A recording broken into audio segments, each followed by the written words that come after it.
त्रिभुज या ट्राइंगल्स, जैसा कि हम त्रिभुजों के बारे में जानते हैं, त्रिभुजों की परिभाषा जो कहती है कि 3 कोण और 3 भुजाओं से बनी हुई आकृति त्रिभुज कहलाती है। पर अब जो इस यहाँ पर हम पढ़ने वाले हैं वो है त्रिभुजों की समरूपता यानी कि सिमिलैरिटी के बारे में। पहले हमने पढ़े हैं सर्वांगसम आकृतियां क्या होती हैं। सर्वांगसम आकृतियां वो आकृतियां होती हैं जो अपने आकार में और अपने आमाप में दोनों में बराबर होती है। लेकिन अब हम देखेंगे समरूप आकृतियां। समरूप आकृतियां वो आकृतियां होती हैं जो एक दूसरे के आकार में तो बराबर हो, पर यह जरूरी नहीं है कि उनका माप भी बराबर हो। जैसे कि अगर हम कोई भी यहां पर एक आयत बनाए,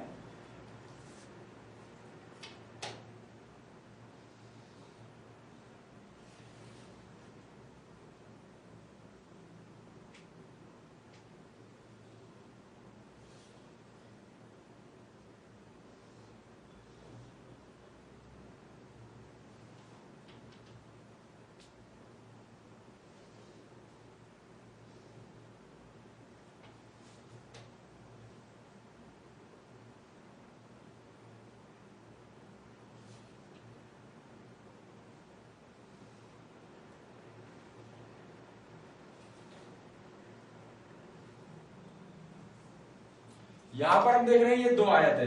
अब इन दोनों आयतों की लंबाई चौड़ाई, इसकी लंबाई और चौड़ाई और इसकी लंबाई और चौड़ाई अगर ये दोनों बराबर हैं तो हम ये कह सकते हैं कि ये दोनों आयत जो होंगे वो सर्वांगसम आकृतियां होंगी,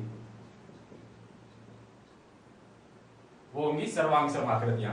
लेकिन यदि हम इसी आयत के सामने एक इससे बड़ा आयत रख दें, लेकिन उस आयत और इस आयत में क्या संबंध हो कि इसकी लंबाई, इस आयत की लंबाई और जो हम इसके साथ में एक बड़ा जो आयत बनाने वाले हैं उसकी लंबाई, उनकी दोनों की लंबाइयां समानुपाती हो और इसकी चौड़ाई और उस आयत की चौड़ाई वो भी समानुपाती हो, तो वो समरूप आकृतियां कहलाती है। किस प्रकार की आकृतियां हो सकती है ये हम देखते हैं कि यदि हम इन त्रिभुजों को देखें, ये दोनों त्रिभुज अगर हम इन दोनों को एक दूसरे के ऊपर रखते हैं तो ये देख सकते हैं कि इनके जो आकार और इनका आमाप आ रहा है वो बराबर आता है।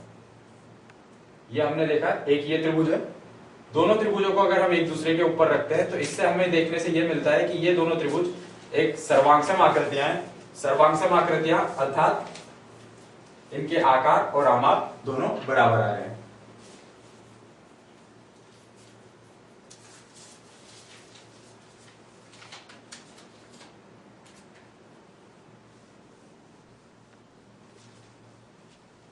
लेकिन अब उन 2 त्रिभुजों के बाद अगर हम इन 2 त्रिभुजों को देखें,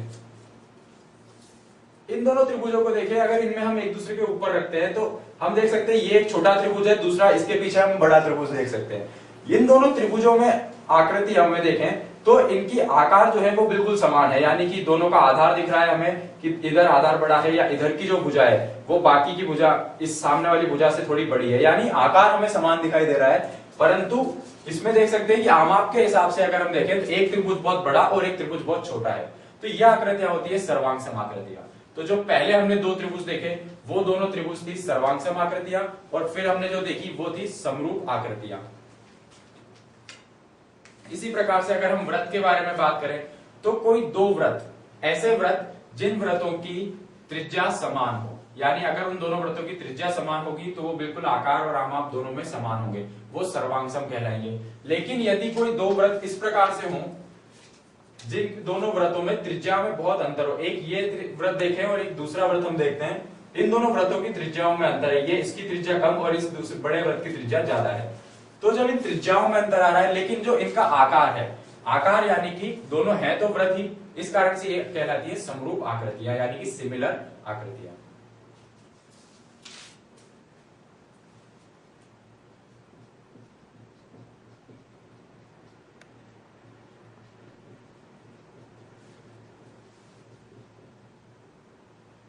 कोई भी 2 आकृति समरूप कब हो सकती है, अब हम वो शर्तें देखते हैं।